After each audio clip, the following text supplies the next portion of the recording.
Hey everyone, John Flitcraft here. This video is about 3 types of reading music.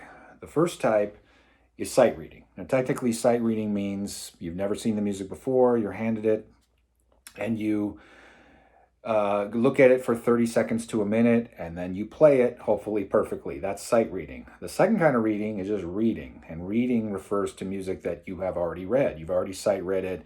Technically, once you sight read something, when you read it again, you're not really sight reading it because there's an imprint and you're just reading it again, and there's parts at least will be familiar to you. So that's reading music. You still need the music to play it, but you're not technically sight reading once you've read it once.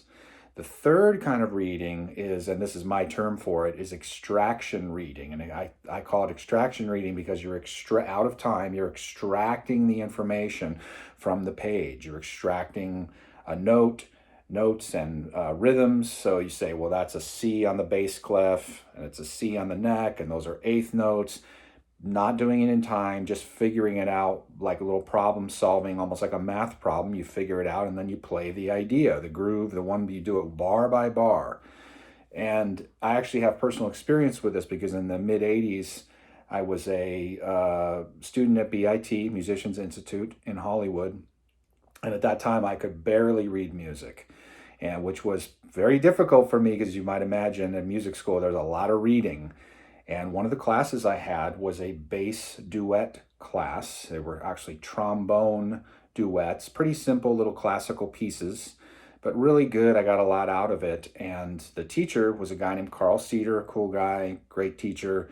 And he happened to be my private teacher in addition to teaching this class I was in, the duet class. And I said to him, my first private lesson, I said, I don't think I'm going to be able to do this because I can't sight read. It's too hard. I don't understand, I'm not good enough. And he said, you don't have to be able to sight read for this. Just extract the information. He taught me how to do it. He said, that's an eighth note. That's a C. That C on the bass clef is this C on the neck. And he taught me how to do that. And that's exactly what I did for the whole 10 weeks of that class. I just learned bar by bar, beat by beat, each piece of music, rehearsed it with my duet partner, and then nailed it each time. Now, I wasn't reading really because I was looking at the music, but I pretty much just learned it and memorized it. And then little by little, in addition to that, I learned to read and sight read. But here's the thing about extraction reading. You don't have to be a reader. You can do this without reading music. It's very little involved here, very little effort. You just have to want to be able to do it, and you can do it. So give it a try. It's really cool. And by the way, even great sight readers at times have to use this extraction technique before they sight read something. They'll come across handed a really difficult piece of music, or there's some part that's got this crazy syncopated 16th note that's tied over the bar line, and they say, give me a second here, and they get that part down, and then they're ready and they play the whole piece, sight reading the other parts, and then they've kind of learned this difficult part when they get there. So everybody uses this at times, and again, non-readers can definitely use this extraction method. You just need a bass clef, like the notes in bass clef, and then make the relationship to what those notes are on the neck one by one, and then just rhythmically, what is that rhythm? If you can feel eighth notes, 1 and 2 and 3 and so on, you just need to know what that looks like written out. It's really as simple as that.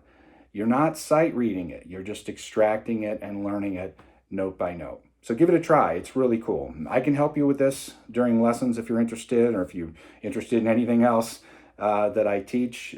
Please contact me if you want to set up a lesson. You can get me through johnflitcraft.com, or you can email me directly at johnflitcraft@gmail.com. And if you like this video, please hit like and subscribe, and I will see you in the next one. Thanks for watching.